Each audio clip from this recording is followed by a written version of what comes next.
تو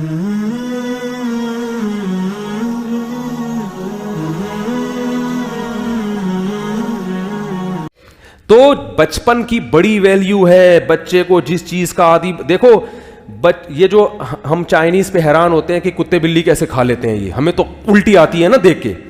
گورے کو بھی الٹی آتی ہے, گورا بھی کتا بلی نہیں کھا سکتا. گورا چائنیز کی چیزیں دیکھ کے حیران ہوتا ہے, یار یہ کیسے کھاتے ہو تم لوگ, یہ لال بیگ کیسے کھا لیتے ہو. تو چائنیز کیوں کھاتے ہیں؟ بچوں کو بچپن سے کھلا دیا. تو اب بچے کو لال بیگ نہیں ملے گا تو مر جائے گا ٹینشن سے. اس کو بلی کتا چاہیے بچے کو. تو جو گند بچپن میں کھلا دیا بچہ اس کا عادی ہو گیا. ہم نے نہیں کھائی تو ہمارے ہاں کوئی دین کو فالو نہیں بھی کرتا پھر بھی کتا, وہ کہتا ہے یار اتنا بھی کتا نہیں ہوں کہ میں اتنے کتے پنے پہ بھی نہیں آ سکتا کہ میں کتا ہی کھانا شروع کروں. اتنا لبرل. گورا اتنا لبرل نہیں بن سکا اب تک. بچپن کی بڑی اہمیت ہے بھائی. جو بچے کو سکھاؤ گے, جس چیز جو ماحول دو گے, بچہ اسی ماحول کا عادی بنے گا. تبھی تو رسول اللہ صلی اللہ علیہ وسلم نے فرمایا کل مولود یولد علی الفطرہ فأبواہ یہودانہ او ینصرانہ او یمجسانہ. ہر بچہ فطرت پہ پیدا ہوتا ہے, نیک پیدا ہوتا ہے, شریف پیدا ہوتا ہے, اچھا پیدا ہوتا ہے, مسلم پیدا ہوتا ہے. باپ دادا اس کو یہودی بنا دیتے ہیں, عیسائی بنا دیتے ہیں, مجوسی بنا دیتے ہیں, آگ پرست کی پرستش کرنے والا, وہ بگاڑتے ہیں, ماحول بگاڑتے ہیں ان کو. ہر بچہ اچھا ہی پیدا ہوتا ہے, اچھائی کو پسند کرتا ہے وہ. اب ہم نے بچیوں کو مختصر لباس پہنا دیے تو ان کی مزاج میں حیا نکل گئی. اور یاد رکھو اولاد کے دل سے اگر حیا نکل جائے تو پھر ابا اماں کی نہیں سنتے. وہ حیا ہی تو ہے جو انسان کو روکتی ہے, غیرت روکتی ہے. میرا باپ ہے, یہ میری ماں ہے, اس کے سامنے میں کیسے اونچی آواز سے بات کروں. لیکن جب شرم نکل گئی بس ختم. تو جب بیٹیاں جو ہے نا, بیٹیاں باپ کے سامنے جب ان کے سر پہ چادر ہو تو وہ زیادہ اچھی لگتی ہیں. آپ تجربہ کر کے دیکھ لیں.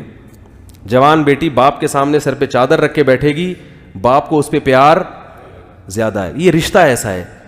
سگی بہن بھائی کے سامنے تھوڑا سا سمٹ کے بیٹھے گی, سر پہ چادر ہو تو بھائی کو وہ بہن زیادہ اچھی لگی. یہ رشتہ ایسا ہے, اللہ نے بنا, یہ چینج نہیں ہو سکتا. لیکن کھرچ کھرچ کے ہمارا معاشرہ تباہ ہو گیا, کھرچ کھرچ کے.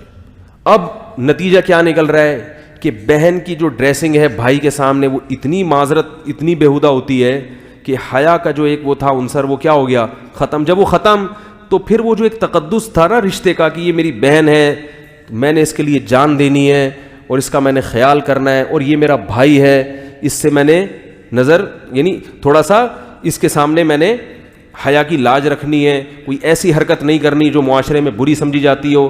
تو یہ سب چیزیں حیا ختم ہونے سے ختم.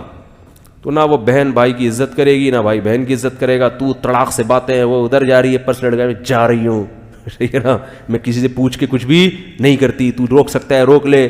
وہ کہتے ہیں تم جا رہی ہو تو میں بھی جا رہا ہوں. وہ ادھر انجوائے, وہ معذرت جو ہو رہا ہے وہ اللہ بچائے ہم سب کو. سارا کلچر کیا کر دیا, تباہ کر دیا, برباد کر دیا. تو میرے بھائی اللہ نے کہا ہے کہ میں نے تمہیں پیدا کر کے چھوڑ نہیں دیا کہ تم جو مرضی کرتے رہو. وہ جو میں نے آیت پڑھی نا, اللہ نے فرمایا تمتعوا, مزے اڑا لو, اڑا لو مزے, جو کرنا ہے کر لو. فإن مصيركم إلى النار, آنا کہاں ہے, جہنم کی آگ کی. چھوڑوں گا نہیں میں. دنیا میں کوئی قانون ایسا نہیں ہے کہ آپ قانون کی دھجیاں اڑاتے رہیں اور حکومت آپ کو چھوڑتی رہے. اگر حکومت چھوڑتی ہے تو وہ کرپٹ حکومت ہے, جبکہ اللہ عدل کرنے والا بادشاہ ہے. اللہ نے قرآن میں کہہ دیا ام نجعل المتقین کالفجار, کیا ایسا ممکن ہے کہ جو تقوی والی زندگی اختیار کرتے ہیں ان کو اور جو تقوی والی زندگی اختیار نہیں کرتے دونوں کو ایک جیسا ٹھکانہ دے دوں؟ کیا یہ ممکن ہے؟ یعنی اللہ پر تو یہ الزام ہوگا نا. ایک عورت پردہ کر رہی ہے, حیا کے مطابق زندگی گزار رہی ہے, اپنے شوہر سے وفا کر رہی ہے, اس کے حقوق ادا کر رہی ہے, بچوں کی تربیت کر رہی ہے, وقت پہ نماز پڑھ رہی ہے, جو بھی اللہ نے اس کو حکام دیے اس کو فالو کر رہی ہے. ایک مرد ہے, وہ چہرہ بھی نبی صلی اللہ علیہ وسلم کی صورت کے مطابق رکھتا ہے, وہ رشوت سے بھی بچتا ہے, وہ اپنے گھر والوں کے حقوق بھی ادا کر رہا ہے, وہ والدین کی ذمہ داریاں بھی پوری کر رہا ہے, وہ جھوٹ سے بھی بچتا ہے. ایک تو یہ ہے. مرنے کے بعد یہ بھی مٹی ہو جائے, اور چور, اچکے, چرسی, ہیروئن چیٹ, قاتل, ڈاکو, وہ بھی مرنے کے بعد, بولو نا بھائی, زنا کرنے والے وہ بھی مٹی ہو جائیں.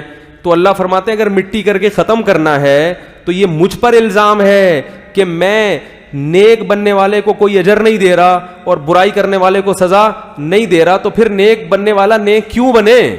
کیا کہ اللہ جب دیکھو, اگر آپ کو ایم اے کے پیپر دینے, آپ نے ماسٹر کرنا ہے کسی میں, اور آپ محنت کر رہے ہو, لیکن کسی نے آپ کے کان میں آ کے بتا دیا کہ حکومت نے اعلان کیا ہے کہ ایم اے اسلامیات یا ایم اے انگلش یا کوئی بھی جو ہے نا ماسٹر جب آپ کرو گے تو حکومت نے یہ یعنی یہ کلاس ہی ختم کر دی ہے, آپ محنت کرو مگر کوئی ایگزام نہیں ہے, اور رزلٹ یا ایگزام تو ہوگا مگر ایگزام میں پاس کون ہوگا فیل کون ہوگا یہ رزلٹ حکومت نے اناؤنس کرنا ہی نہیں, پرچے جلا دے گی گورنمنٹ. تو آپ تیاری کرو گے؟ بولے کہ بھائی یہ امتحان ہی نہیں ہے, یا امتحان تو ہے لیکن رزلٹ ہی اناؤنس نہیں ہوگا, تو میں پاگل ہوں جو میں اتنی محنت کروں, ہے بھائی؟ کوئی نتیجہ جب نکلنا ہی نہیں ہے تو یاد رکھو, اگر کوئی نتیجہ نہیں ہے, آخرت نہیں ہے, ہم نے مرنے کے بعد زندہ ہو کے حساب و کتاب نہیں دینا, تو ہم کیوں پھر محنت کریں, ہم اچھے بن کے کیوں زندگی گزاریں؟ پھر تو ہر آدمی کو کیا ہونا چاہیے, جس کی لاٹھی اس کی بھینس, پھر تو مزے اڑاؤ. الہی تیری خاطر ہو, الہی